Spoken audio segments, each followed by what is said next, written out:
I'm sure some people have wondered, what lawnmower does Captain 23 use to mow his lawn? Well, you're looking at it. It's a 1989 Lawn-Boy S21ZPN push mower that I changed from a 2-cycle 4-horsepower F-Series Lawn-Boy motor to this 4.5 horsepower Tecumseh Eager 1 engine. Now, many of you, especially the Lawn-Boy Purists, will become enraged that I put a Tecumseh engine on a Lawn-Boy frame, but let me explain. So the story behind this lawnmower goes, I was given it by a neighbor of a friend who, well, the neighbor who saw it in the friend's backyard and inquired about it and knew that I liked Lawn-Boy mowers. So she said, yeah, I don't even use it anymore, you can just have it. And it looked about in the condition it is now, kind of a bit of paint peeling on the deck, but overall in pretty decent shape. The engine was completely seized. It had been run with no oil in the gas mixture, and just locked up and completely seized solid. So I flipped it on its side, and I hit the blade with the sledgehammer a few times until it freed up, and to my surprise, it started right up, and it seemed to run great. Now, I used it for a little while, maybe a week or two, and I noticed that the bail handle wasn't killing it when I would release the bail handle, so I made that video about how to fix the Lawn-Boy mower not shutting off, and that was the lawnmower I used for that video. And it was running great then. Unfortunately, it kind of went downhill after that. Now, the problem with an engine seizing is that the aluminum of the piston physically fuses to the aluminum of the surrounding cylinder. And when you break it free, it will start moving again, and sometimes the lawnmower will have enough compression left to keep running. However, the cylinder is now very abrasive because it has been broken, and there's jagged, sharp pieces of aluminum in the cylinder, which over time, as the engine is going around at many thousands of RPMs a second, you know, spinning around in there and the piston going up and down, slowly grinds the aluminum off the rest of the piston and off the cylinder. It starts shaving each other down, kind of like you're sanding a cylinder of wood going back and forth through a chamber of sandpaper. Now what happens is that as that gets more and more scratched down, the engine loses compression, and that's what happened here. It got to the point where it went from being very easy to start and running great to being hard to start and had no power and was very smoky, and then almost impossible to start with anything but a power drill, and then totally gave up entirely. So now I was in a quandary. I had this Lawn-Boy mower with a defunct engine, and I had it just laying around, and I contemplated giving it to the scrap man, but, you know, I like lawn-boys, and I couldn't see myself doing that. I contemplated parting it out to fix one of my many projects I had laying around, and I couldn't see myself really doing that either, because it was a very solid frame, and I really like this Supreme-style handle that goes down and does the right angle into the deck.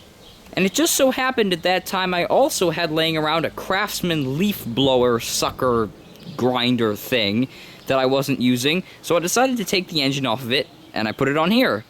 And when I did that, I made these little adapters out of some flat stock to hold it, to bridge the gap to the holes where the old engine bolted up, because the bolt pattern on the Tecumseh engine is different from the bolt pattern on the Lawn-Boy engine. So then I had this nice lawnmower, and I kept using that, and I used it and used it and used it, and then that engine wore out as well.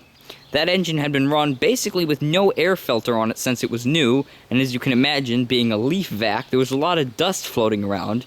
And dust does kind of the same thing scoring does. It grinds down the piston in the cylinder wall until the point there's no compression left. Well, there is compression left in this case, but it got so loose that it was burning so much oil that I didn't like the smell of it and the haze of blue smoke blowing out of the side anymore, that I decided to junk that motor too.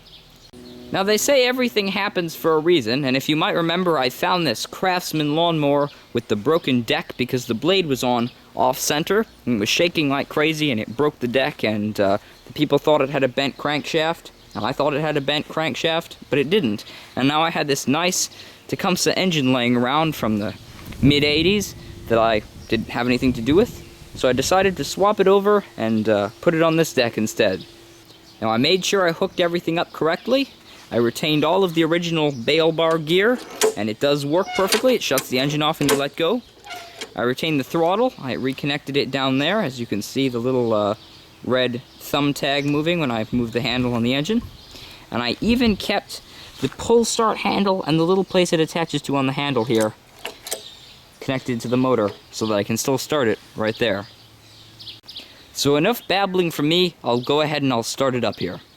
Alright, so this is a cold start. Hand on the block, stone cold. I'll go ahead and I'll set it to about, I don't know, half speed or something. And I'll press the primer once. That's all you need. And here we go.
So that is my weekly driver, Lawn-Boy S21ZPN lawnmower. So until next time, thanks for watching and stay tuned for more.